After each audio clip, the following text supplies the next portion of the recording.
Salut l'historien, j'espère que vous allez bien. On se retrouve aujourd'hui pour évoquer la fin d'Adolf Hitler. Pourquoi avoir choisi ce personnage ? Eh bien parce que lorsque j'enregistre ce podcast, nous sommes le 30 janvier 2020 et c'est donc l'anniversaire, si je puis dire, de la nomination d'Adolf Hitler comme chancelier de l'Allemagne par le président Hindenburg, qui est le président de la République de Weimar. On va parler donc de sa fin, parce que j'estime que la fin d'Hitler et la fin du Troisième Reich, dont on parle finalement assez peu dans les programmes et assez peu dans les livres, dans le grand public, sont assez parlants pour illustrer toute la période de la Seconde Guerre mondiale. Hitler rejoint son bunker, le Führer Bunker, le 16 janvier 1945. Ce bunker se trouve sous le jardin de la chancellerie et en fait, il s'agit du deuxième bunker, puisqu'il y a un premier bunker, mais Hitler a demandé à ce qu'un deuxième plus profond sous terre soit construit. Alors en janvier 1945, l'Allemagne est dans un état absolument dramatique. L'armée rouge est en train de submerger le Reich, alors qu'à l'ouest, les Alliés marchent sur Berlin. Vous savez, avec le débarquement de Normandie et le débarquement de Provence, notamment, qui remontent et font route vers l'Allemagne. Adolf Hitler est malade, sa santé décline. En fait, il alterne des phases d'espoir et des phases assez autodestructrices. Ces médicaments censés lutter contre son affaiblissement, au contraire, le rendent nerveux et fragile. Alors, durant tout l'hiver et le début du printemps 1945, Hitler se terre dans ce bunker. Et c'est dans ce bunker qu'il va prendre le 16 avril 1945 l'offensive des Soviétiques sur Berlin.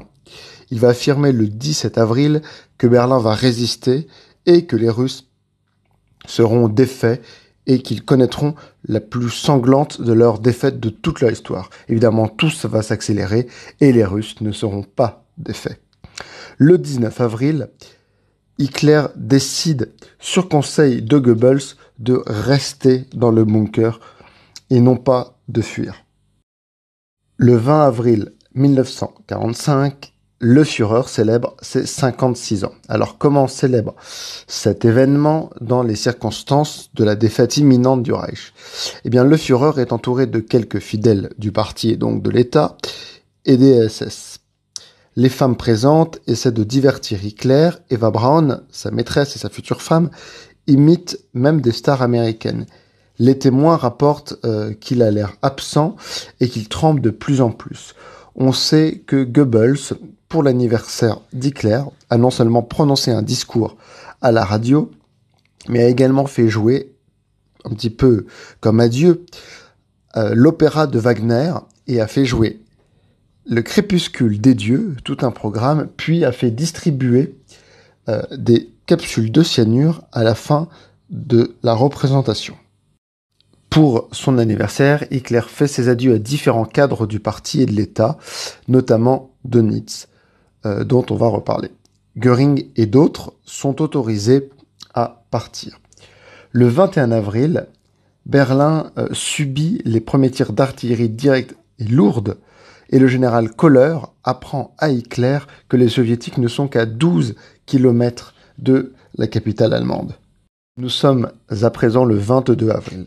Hitler éructe de rage lorsqu'il apprend que le SS et la Wehrmacht n'ont pas respecté ses ordres. Il s'enferme avec deux généraux, Keitel et Jodl, qui se font littéralement agonir d'insultes. C'est à ce moment qu'il annonce sa décision de mettre fin à ses jours et que Göring sera son successeur. Goebbels arrive au bunker avec ses enfants. Hitler apprend que les Goebbels, donc Joseph Goebbels, le ministre de la propagande et sa femme Magda, ont décidé de se suicider après avoir tué leurs propres enfants. Hitler offre à Magda Goebbels l'insigne d'or du parti nazi qu'il portait sur son veston. Alors, on a parlé des trahisons contre Hitler de la part de ses plus proches fidèles. La première d'entre elles, dans ce bunker, finalement, c'est Göring. Alors Göring qui n'est plus dans le bunker, mais entre le 23 et le 24 avril, via l'échange de télégrammes avec Hitler, va tenter plus ou moins de prendre la succession immédiatement du Führer. Göring, qui est un proche d'Hitler depuis 1921 tout de même, est l'ennemi intime de Martin Bormann. Or, Martin Bormann, lui, est dans le bunker. Et c'est lui qui va réussir à convaincre Hitler qu'il faut faire tomber Göring. Et Hitler va céder à cela, va déchoir Göring de tous ses titres, le condamner à la peine de mort et finalement l'épargner au nom des services rendus. La deuxième trahison, c'est celle d'Himmler. Himmler, le chef de la SS, également extrêmement proche d'Adolf Hitler. Lui, c'est un peu plus tard, c'est le 28 avril, qu'Hitler va apprendre par l'agence Reuters, l'agence d'information, qu'Hitler a tenté des négociations avec les Anglo-Américains. Himmler, immédiatement, est condamné et Hitler ne s'en remet pas. Himmler, c'était celui qu'Hitler appelait lui-même son fidèle Heinrich. Alors tout cela, bien sûr, ça va avoir une influence sur la santé d'Hitler qui décline de jour en jour, d'heure en heure.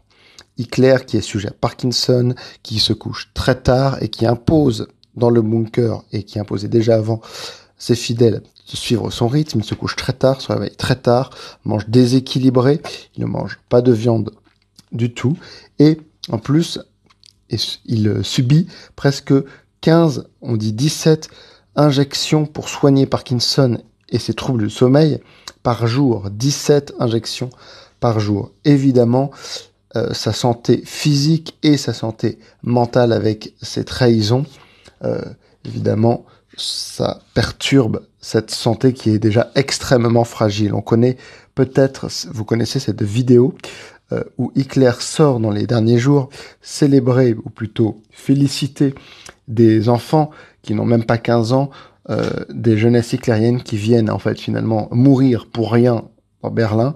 Et la propagande a caché la main dans le dos d'Hitler qui tremble et qui ne se maîtrise plus du tout. Nous sommes maintenant le 29 avril 1945. Autour de minuit, Hitler épouse Eva Braun, sa maîtresse depuis toujours. Eva Braun, c'était l'assistante de son photographe officiel. Le mariage a pour témoins Goebbels et Bormann, et les deux mariés déclarent sur le contrat être de pure descendance aryenne, sans maladie héréditaire. Le petit déjeuner est célébré au champagne, puis Hitler dicte à sa secrétaire son testament, un testament personnel, un testament politique. Peu après, Hitler apprend la mort de Mussolini et de sa maîtresse, dont les corps ont été pendus par les pieds. Hitler décide alors de faire disparaître son corps pour éviter une exhibition et donc l'humiliation définitive. Il tente le cyanure sur sa chaîne Blondie, et là, les témoins disent qu'ils ont compris qu'Hitler voulait véritablement mettre fin à ses jours, puisqu'il n'y avait rien de plus qui comptait aux yeux du Führer que sa chienne, un berger allemand. Le 30 avril, contrairement à ses habitudes, il se lève de bonne heure, et Keitel lui annonce que la défaite est, je cite, inévitable, imminente et totale. Vers 14h30, Adolf et Eva Hitler se retirent et vers 15h15, leurs corps sont découverts. Eva Hitler a avalé du cyanure, Hitler également, avant de s'achever d'une balle dans la tempe. Alors comment sait-on que Hitler s'est-il suicidé ? Eh bien en fait les deux corps ont été incinérés, comme Lord Hitler le précisait, après avoir donc été aspergés d'environ 200 litres d'essence. Ils ont brûlé durant 4 heures. En fait, ce sont les Russes qui vont découvrir le corps et via l'assistante du dentiste du Führer, on va prouver l'identification formelle du cadavre de cet homme, de cette femme et d'un chien qui ont été retrouvés. Immédiatement, Staline va être informé et en fait, c'est lui qui va laisser croire à la possible fuite d'Hitler. Une autre question qui est souvent posée, c'est Hitler est-il un génie militaire ou un chef médiocre qui a eu de la chance les premières années de la guerre? Alors politiquement, d'abord c'est un chef charismatique qui divise pour régner. Ses fidèles se déchirent entre eux et lui est au-dessus de la mêlée. Militairement, jusqu'en 1942, l'Allemagne court de victoire en victoire.